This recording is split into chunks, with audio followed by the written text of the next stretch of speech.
نبی علیہ الصلوۃ والسلام مقام روحا ورته ویلی شي چې هغې ته ورسېد که نه نو ودرېد. صحابه کرام یې راجمع کړو. چې راجمع یې کړو نو نبی علیہ الصلوۃ والسلام د صحابه کرامو سره مشوره کوي. نبی علیہ الصلوۃ والسلام ورته فرمایي وایي تاسو ته پته ده چې موږ د ابو سفیان قافلې د تجارت قافلې پسې راوتیو.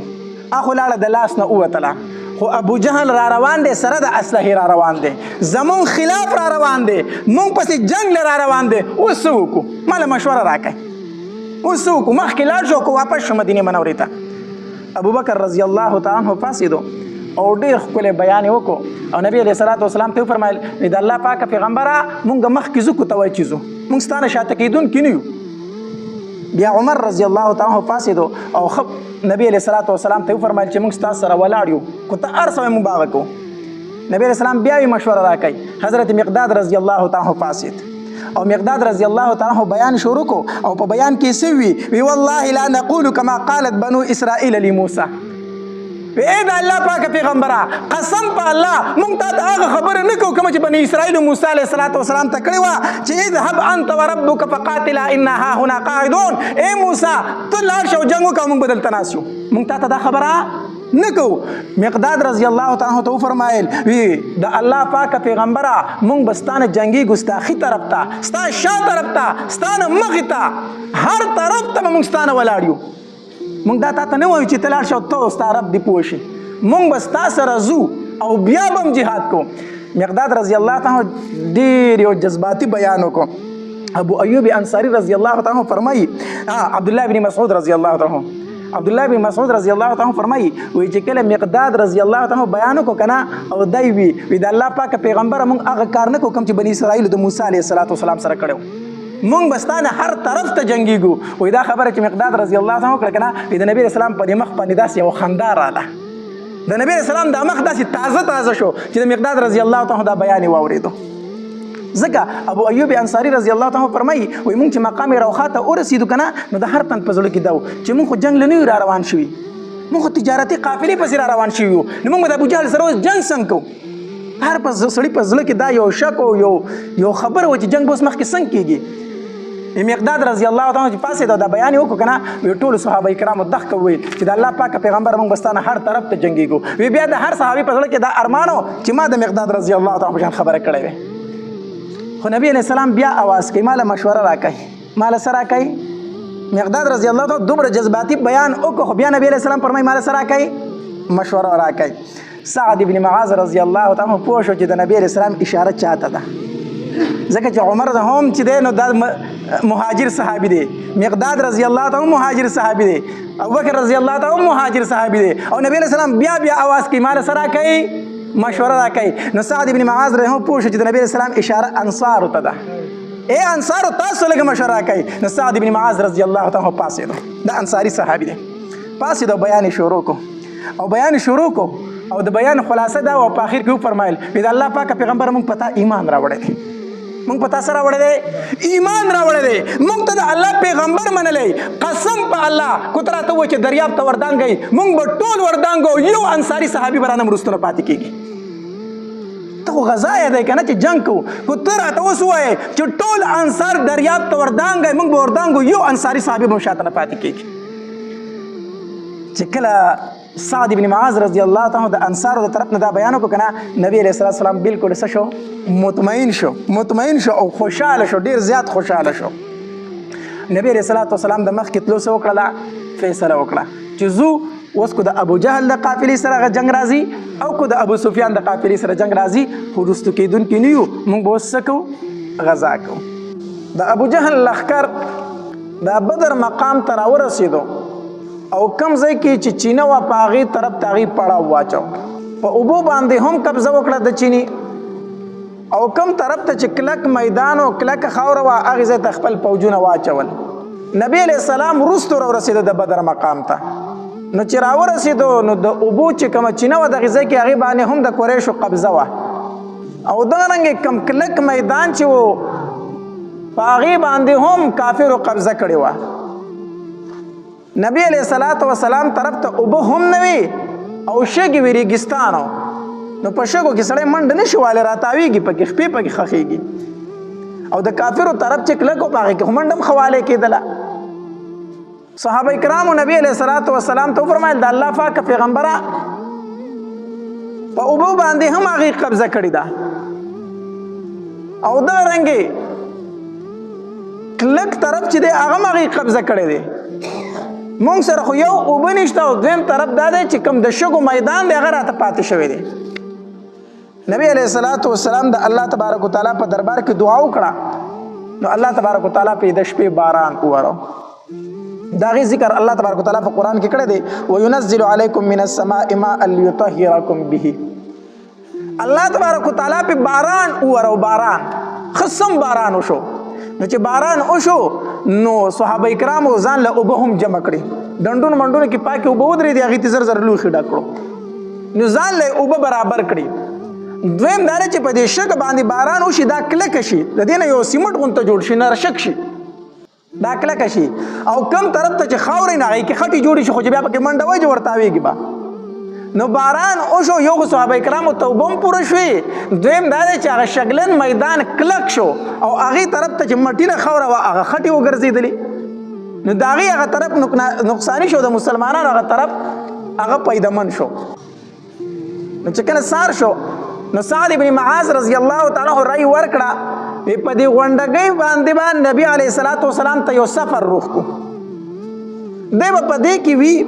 دی به جنګ له نه راځي او د ده په سیکورټۍ باندې به صحابه کرام ولاړ وي. نو دا رأی ډېرو صحابه کرامو ته خوښه شوله نو په هغې غونډکۍ باندې نبي علیه الصلاة والسلام لره سفر روح کو. دا داسې ځای و چې په هغې به ودرېدو لاندې به ټول میدان ښکارېدو. نبي علیه الصلاة والسلام لره هلته سفر جوړ شو او ابوبکر رضی الله تعالی عنہ سره مرګره دی. سعد ابن معاذ رضی الله تعالی عنہ فرمایي وایي نبی علیه الصلاة والسلام او ابوبکر رضی الله تعالی عنہ چې کله سفر وشو دواړه ورته دننه شو او ما توره راواغسته زه په دروازه ودرېدم او چې نبی علیه السلام څنګه دننه شو په مانځه ودرېدو 2 رکعته نفل یې وکړو او الله تبارک وتعالی ته دعاګانې وکړې. چې کله دعاګانې وکړې بیا راکوز شو ښکته بیا د نبی علیه الصلاة والسلام په دې مخ باندې داسې خوشحالي غونته وه. صحابه کرام حیران شو چې دا خو د خوشحالۍ موقع نه ده دا خو د خوشحالۍ موقع نه ده او نبی علیه الصلاة والسلام په دې موقع باندې هم څه کېږي خاندي. نبی علیه الصلاة والسلام سره صحابه کرام ملګري دي. نبی علیه الصلاة والسلام داسې په میدان کې ګرځي یو ځای ته لاس نیسي وایي دا د پلانکي ځای دی دلته به پلانکي مردارېږي دا د پلانکي ځای دی په دې ځای به پلانکي مردارېږي دا د عتبه ځای دی دا د شیبه ځای دی دا د ولید ځای دی دا د ابوجهل ځای دی. د یو کافر نوم اخلي او یو ځای ښیي. علي رضی الله تعالی عنہ فرمایي وایي په کومه شپه باندې چې سار له به جنګ کېږي په دغه شپه باندې وایي موږ تمامو صحابه کرامو خوب وکړو. داسې یو صحابي نه و پاتې شوی چې هغه ویښ پاتې شوی ټول اوده شو. وایي سیوا د نبي علیه الصلاة والسلام نه چې نبي علیه السلام خوب نه و کړی. تمامه شپه الله تبارک وتعالی ته جړه فریاد کوم او الله نه دعاګانې غوښتلې. چې سار شو نبی علیه الصلاة والسلام صفونه جوړول. نبی علیه الصلاة والسلام چې د غزا دپاره صفونه جوړول نو دې کې یو صحابي سواد رضی الله تعالی عنه د هغه دا خېټه داسې لږه مخې ته راوتې وه صف کې لږ مخې ته ولاړو که نه. نو نبی علیه الصلاة والسلام هسې بطور خوش طبیعتۍ بطور مزاق بطور ټوکې دا تیر ورسره غشي ورسره په لاس کې و که نه نو هغه یې په دې خېټه باندې داسې کو سواده دننه کې خېټه دننه کې د صف نه بار ته راوتې ده هسې خندنې ورسره کوه نو دا غشي یې پې داسې تېر کو. نو چې تیر کو نه هغه ورته وایي د الله پاکه پیغمبره خوږ دې کړمه پیغمبره خوږ دې کړم د الله پاکه پیغمبره خېټه دې راله په غشي باندې خوږ کړه. نبي علیه الصلاة والسلام ورته وایي ښه وایي د الله پاکه پیغمبره موږ په تا باندې ایمان راوړی دی ته زمونږ پیغمبر یې. صحابه کرام حیران دي چې دا دی نبي اسلام ته څنګه خبرې کوي موږ په تا باندې ایمان راوړی ته زمونږ پیغمبر یې تا راته وایي چې انصاف پکوئ. نبی رسول الله ورته فرمایي او بالکل ما ولې چې انصاف کوئ نو زما د خېټه زخمي کړه خوږ دې کړم اوس انصاف دا دی چې زه ستانه بدل واخلم ته راته وایي چې انصاف کوئ نو زه زخمي نه کړم خوږ دې نه کړم نو اوس به ستانه بدل نه اخلم. صحابه کرام حیران دي چې یو طرف ته راغلی د نبي رسول الله په مرګتیا کې جهاد لا او په نبی رسول الله باندې خپل سر قربانوي او چې معمولی خېټه یې د غشي سره وکړې نو اوس نبي رسول الله ته وایي بدل در نه اخلم. دا څنګه صحابي دی یو طرف ته جهاد لراغلی په نبی علیه السلام سر قربانوي او بل طرف ته د غشي سره معمولي خېټه ولګېده نو نبی علیه السلام ته وایي دا بدل به در نه اخلم. صحابه کرام ولاړ دي خو نبی علیه السلام صحابه کرامو ته فرمایي خاموش څه به نه وایې بلکل که خېټه زخمي شوي ما ورته تکلیف رسولی د ده حق دا جوړېږي چې ما ته هغه شان تکلیف راورسوي نبي علیه صلات وسلام ورته وي سواد بدل واخله نو سواد رضی الله تعالی ته څه فرمایي نه که نه د الله پاکه پیغمبره بدل داسې نشي اخیستو وی څنګه وی تا چې زما په خېټه باندې غشی راکاږه نو زما خو په خېټه باندې کمیس نه و څادر پې نه و زما په خېټه باندې کپړه نه وه ستا په خېټه باندې خو کپړه ده نو زه څنګه بدل واخلم لومبې خېټه ښکاره کړه چې زه درنه بدل واخلم صحابه کرام حیران دي دا څنګه صحابي دی نبی علیه السلام د خېټې مبارکې نه داسې څادر لرې کو وی هو سواده بدل واخله سواد رضی الله عنه چې د نبی علیه السلام خېټه مبارکه څنګه ولیده که نه او رامنډې کړې وان خط پورې او په جړا شو ورته او داسې دا خېټه مبارکه ولې ښکل کړه وی د الله پاکه پیغمبره دا مې ارمان و چې دې سره شونډې ولګوم کیدای شي دا مې تا سره آخري ملاقات وي جنگ شروع کېږي د الله پاکه پیغمبره کیدای شي دا مې سره آخري ملاقات وي بدل مې درنه نه اخیستو خو دا مې خوښوله چې ته ما ته خېټه مبارکه ښکاره کړه زه پې شونډې ولګومه بدل مې نه اخیستو داسې عجیبه غوندته واقعه په دغې ځای کې مخې له راله نبی علیه الصلاة والسلام صفونه برابر کړو او نبی علیه الصلاة والسلام به چې کله د مونځ صف برابر او یا د جهاد صف برابر او نو نبی علیه السلام به فرمایل وي صفونه داسې سیده ساتئ لکه څنګه چې د فرشتو صفونه د فرشتو صفونه نو نبی علیه السلام به د صف د نیغوالي ډېر غټ خیال ساتو صفونه چې نیغي نو زړونه یو نیغي چې په صفونو کې کوږوالی شي نو بیا په زړونو کې هم د یو بل نه څه راځي کوږوالی راځي د دې وجې نه د مونځ په صفونو کې هم ډېر خیال ساتل پکار دی چې دا نیغ کړی شي کو هغه مونځ د جنازې دی کو هغه عام مونځ دی خو صفونه چې پکې جوړېږي نو هغه صفونه نیغ ساتل پکار دي بهرحال په دې دوران کې نبی علیه السلام چې صفونه جوړ کړو د کافرو د طرف نه یو تنو عمیر ابن وهب چې د دې ابو جهل ته وویل وی زه ځمه او د مسلمانانو دا لښکر ګورم چې دا څو کسان دي دی اس تصور شو د عمیر ابن وهب او چې داسې ګیر چاپیره چکر ولګو نظر یې واچو که نه واپس راغی نو بل یو کافر حکیم ابن حزام دا وروسته بیا مسلمان شوی خو دغه ټایم کې کافر و دی حکیم ابن حزام له راغی یاره ما خو د مسلمانانو نه ګیر چاپیره چکر ولګو خو ډېر لږ کسان دي دغه 300 کسان ما ته ښکاري 300 کسان به یې اندازتن او څه شی ورسره شته هم نه اسلحه ورسره هم نشته دی دا خو پاک داسې راغلي دي او لږ کسان دي یاره دوی موږ له دوکه راکوي دوی موږ له څه راکوي اسلحې نه دي راغستې او لږ کسان دي او تش لاس مخې ته راغلي دي دوی موږ له دوکه راکوي چې موږ پې حمله وکړو شاته نور کسان ناست دي خو دوی مخې ته موږ له ځکه راغلي دي چې موږ پې حمله وکړو هغه راباندې شا غاړې راپاسي وی زه ګورم ګیر چاپېره نور ومسېکم بیا اس ته وختم چې اس ته وختو داسې ګیر چاپېره د غرونو نه تاو شو راتاو شو لرې لرې پورې لاړ واپس راغی حکیم ابن حزام ته یم دکه 314 بل څوک سره شته دی نه هېڅ څوک سره نشته خو ما ته داسې ښکاري که نه چې دوی د مدینې منورې نه مرګ راوستي دي دوی د مدینې منورې نه چې دا 314 راغلي او تش لاس راغلي که نه دوی مرګ له راغلي ځان وجني دوی خو مري او مري خو چې دوی مري نو خامخا د ځان سره به یو کس زموږ نه مړ کوي 300 کسان دی دوی خو مري او مري ځکه تش لاس راغلي زموږ مخې له او موږ سره تورې دي نو دوی خو ځان وجني خو چې ځان وجني خامخا به زموږ نه یو تن خامخا وجني نو د عمر ابن وهب ورته وي چې 300 کسان زموږ نه مړه شي او دوی مړه شي دا هم زموږ د قریشو خلک دی زموږ رور او نسب خلک دی نو چې دوی مړه شي او زموږ نه هم دومره مړه کړي د هغې نه پس به د ژوند بیا څه مزه وي ابه څه ژوند بیا موږ په مکه کې تیر کړو چې دوی مو وژنو او زموږ نه هم دوره نور مړه شي هغې ژوند به بیا څه خواني د حکیم ابن حزام ورته ویل که دا خبره دې ټیک وکړه موږ مرو دوی مرو او په خپلو کې جنګ دی نو بیا به موږ څه ژوند تیر کړو وی قافله د ابو سفیان چې زموږ د تجارت قافله هغه تللې ده دلته کې څه شي دی جنګېږو دوی راله دواړه او دوی دا خبره دغه ته وکړه د کفارو یو سردارو عتبه ته وویلو وی عتبه دغه 300 کسان راغلي دي او دوی به موږ وجنو خو دوی به زموږ نه یو تن خامخا وجني نو څه شي له دوی وجنو خپل خلک وجنو که نه نو چې دا جنگ ختم شي موږ واپس مکې ته لاړ شو نو څنګه به عتبه ورته وي دا خبره ټیک ده جنگ څه شي له کوو جنگ ولې کوو دا عتبه چې دی به د جنگ نه شاته کېدو دا عتبه او شیبه دا رونه وو دوی د جنگ نه دا شاته دوه وجونه کېدل یو خو دا دی د دوی یو غلام و دغه عداس نوم د دې عتبه غلام و دغه نوم عداس و بیا دا آزاد کړی و دا عداس چې و دا نصراني و د په نبی علیه الصلاۃ والسلام باندې ایمان راوړی و او د نصرانیت نه توبهګار شوی و. نو چې کله دا عتبه او شیبه راتله د مدینې منورې ته جنګ لا نو هغې په خپلو پورې انښتې او نه یې پرېښودل. وایي تاسو مه ځئ مه ځئ. وایي ولې نه ځو ته ولې موږ پسې موږ د خپلو نیولي چې مه ځئ. وایي مه ځئ هغه د الله رسول دی د هغه سره تاسو مقابله نه شئ کولی. خو ما ته پته ده چې هغه تاسو وجني مړه کوي خو نو په تاسو خفه یم مه ځئ. هغه ورته ته رښتیا وایي چې دا د الله پیغمبر دی. او زه د رښتیا هم د الله پیغمبر دی او دا جاړم ځکه چې په تاسو پسې خفه یم تاسو هلته مرګ له روان یې. نو دوی خو دا خبره په زړه کې راغله چې یاره عاداس راته وایي چې د الله پیغمبر دی تاسو مرګ له ځئ. دوی د دې جنګ نه لږ شاته کېدل. او دویم دا دی چې د نبي علیه السلام ترور و عاتکه رضی الله تعالی عنها هغې خوب هم لیدلی و. په هغې کې هم دې ته اشاره وه چې دا کم خلک د مکې نه روان دی دا مرګ له هلته روان دی. نو دوی د جنګ نه لږ شاته کېدل. نو دوی عتبه ورته وایي دا ډېره ښه خبره ده زه ځم چې دا خبره د ابو جهل سره وکړم. ابو جهل سره وکړم. بهرحال په دې کې بل تن ورغی ابو جهل ته وي عتبه وایي چې یاره جنګ نه کوو واپس ځو.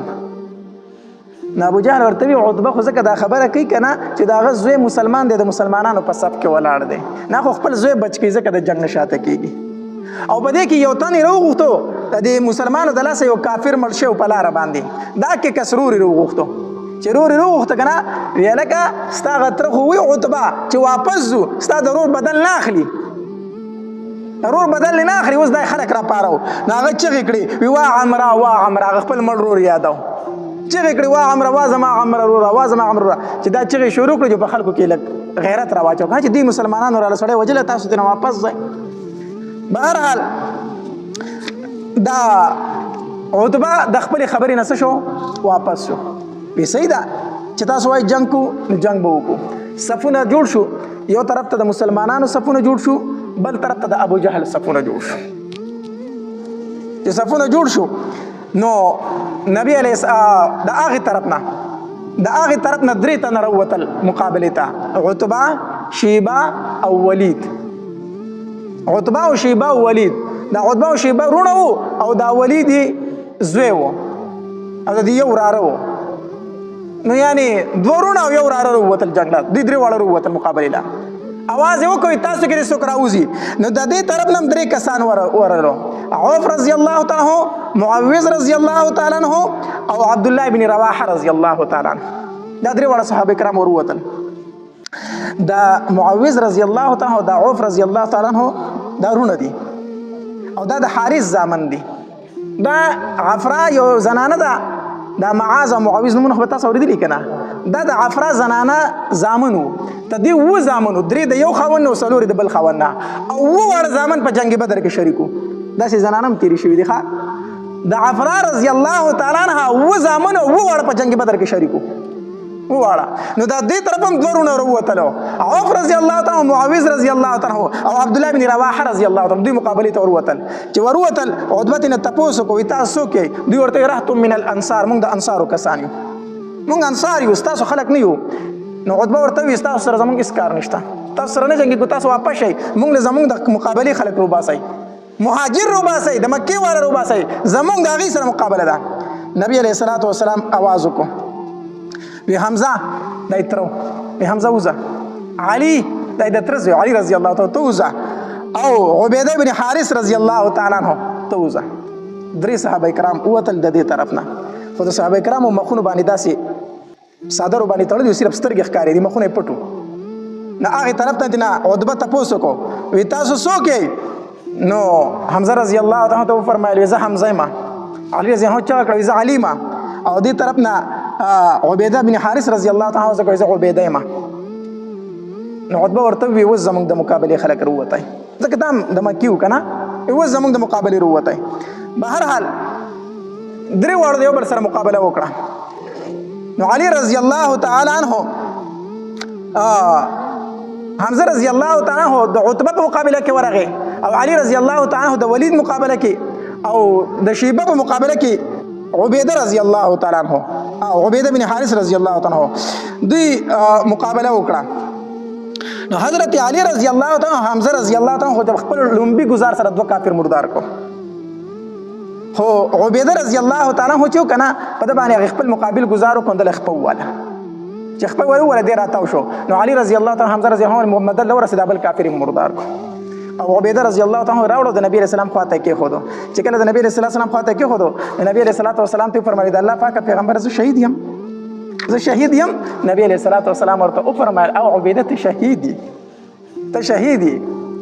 نو په دغه ټایم کې دوی وی کاش چې ابو طالب ژوندی وی چې ما ورته نن ښودلی وی ابو طالب به اشعار ویلو وی نبی علیه السلام به موږ تر هغې پورې ورنکو کافرو ته تر څو چې موږ خپلې بیبیانې کونډې کړي نه وي وی کاش چې نن ابو طالب ژوندی وی چې ما ورته وویلی چې موږ خپلې بیبیانې کونډو خو نبی علیه السلام دشمن نه ورکو کاش چې دا شعر مې ورته نن ویلی چې ستا د شعر مصداق مونږ یو چې سرونه په نبی علیه السلام باندې شیندو بهرحال تر دې نه بار جنګ شروع شو چې جنگ شروع شو نبی علیه السلام راغی او کم سفر چې راخ کړی صحابه کرامو دله هغې ته ورننوتو او ابوبکر رضی الله تعالی عنه سره ورننوتو او په دروازه باندې عبدالله بن رواحه رضی الله سعد بن معاذ رضی الله په دروازه باندې سعد بن معاذ رضی الله تعالی توره نیولې ولاړ دی نبی علیه السلام کله په سجده باندې پریوځي که نه الله ته جاړي نو کله سر اوچت کړي لاسونه اوچت کړي الله ته جاړي نو حدیث مبارک کې راځي وایي نبی علیه السلام داسې لاسونه نیولي و الله ته لاسونه اوچت کړي دي خو جنګ شروع دی نو د الله په دربار کې دعا کوي وی الله په مکه کې مې هم ډېر کوشش وکړو الله په مدینه کې مې هم ډېر کوشش وکړو صرف دغه 314 مې الله تیار کړو